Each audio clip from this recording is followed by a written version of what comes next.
안녕하세요. 내가 아는 것만 알려줄게. 내알 유튜브 손금 강의 시작합니다. 오늘은 제 9강이고요. 지난번까지는 운명선을 좀 한번 봤는데 오늘부터는 결혼운, 그 중에서 언제 결혼해요? 라고 제일 많이 질문하는 부분에 대해서 결혼 시기 3가지로 나눠서 정리합니다. 부교재 참고하시고요. 일단 결혼을 보는 방법은 결혼선이라는 게 일단 가장 중요하겠어요. 자, 결혼선 어디 있을까요? 네. 그림 속에서 감정선, 시작점과 새끼손가락, 기저선을 몇 등분 했어요? 4등분 해서 나오는 선들을 위주로 볼 건데요. 이 친구가 예를 들어서 이렇게 나와 있는 결혼선을 갖고 왔어요. 여자친구고 오른손잡이였어요.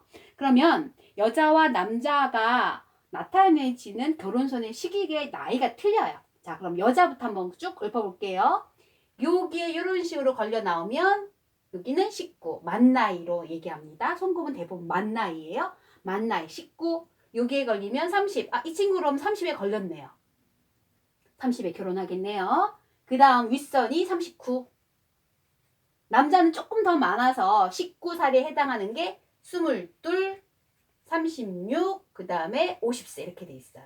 자, 만 나이 다시 외웁시다. 여자는 19, 30, 39, 남자라면 22, 36, 50입니다. 여자친구가 이런 손금을 갖고 오면 30에 결혼하겠네? 이렇게 얘기하면 돼요. 남자라면 36살에 결혼하겠습니다.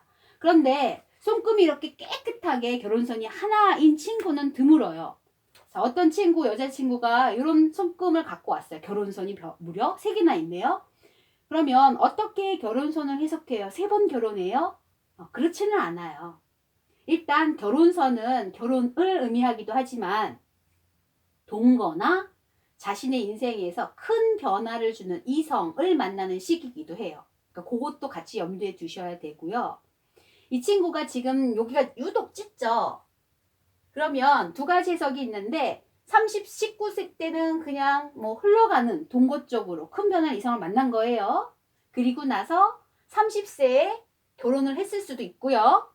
그리고 나서 이혼을 지금 만약 이혼선이 있다면 이혼을 하고 재혼을 한 거예요. 그래서 39세에 재혼운이 있는데 그때 더 첫 번째는 실패했으니까 이 첫 번 결혼보다 더 진한 사랑을 나누는 더 좋은 남자와 결혼할 수 있는, 재혼하면 더 좋은 상, 이렇게 해석할 수도 있고요. 다른 해석도 있어요.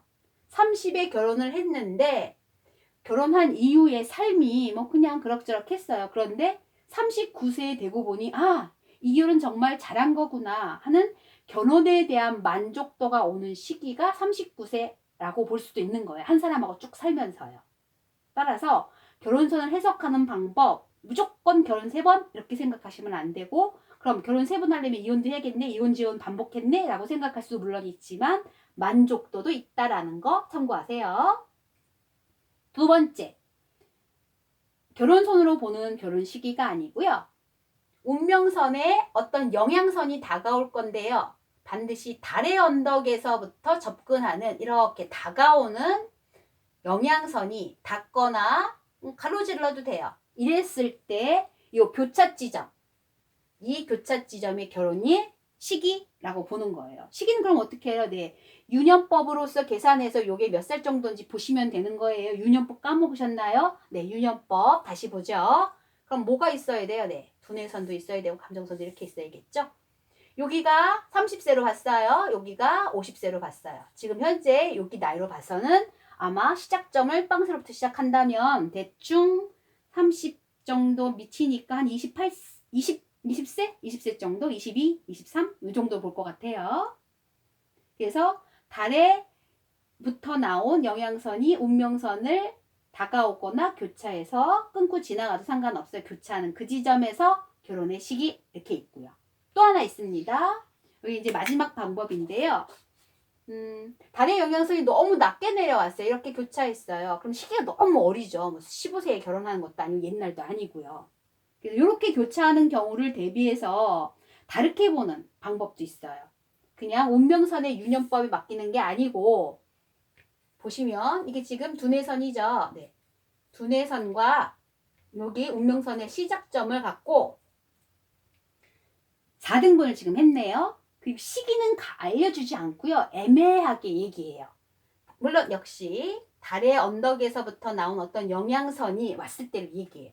첫 번째, 요렇게 지나갔거나 영양선이 또 요렇게 지나갔거나 다 똑같아요.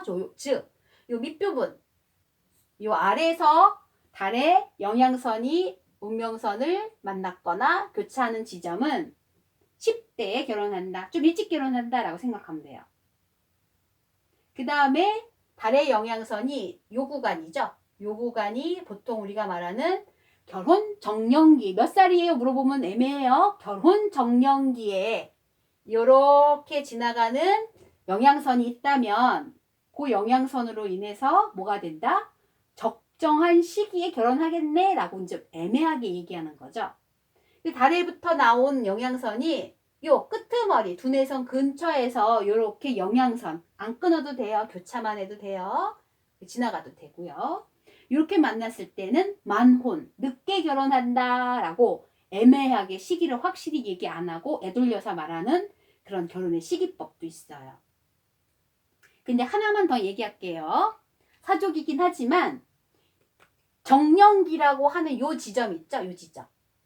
요 지점에 이 영양선이 하나가 아니고 하나 왔는데 또 오고 또 오고 또 왔어요. 달에부터 흘러오는 영양선이 뭐 3개 정도. 이러면 이 사람은 대시 프로포즈를 엄청 많이 받은 거예요. 이성한테. 결혼해줄래? 결혼해줄래? 결혼해줄래? 그러다 보니 양다리 삼다리 그런 개념이 아니고요.